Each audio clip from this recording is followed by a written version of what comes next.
Hello guys! Ilang linggo na nga po palang inuubo si Faith kaya nag-decide na lang kaming ibalik siya sa doktor niya.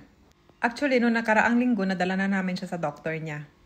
Pero hanggang ngayon hindi pa rin gumagaling so nag-decide na lang ako na ibalik siya. Dito po sa UK, kailangan muna namin tumawag para makakuha kami ng appointment. So kailangan ko munang pumunta ng reception para ipaalam na nakarating na kami. Ang kinagandahan lang dito sa UK, napaka-organized nila masyado. So, ayan, nag-aantay na lang kami sa waiting area. Buti na lang itong dalawang ito masyadong mga behave.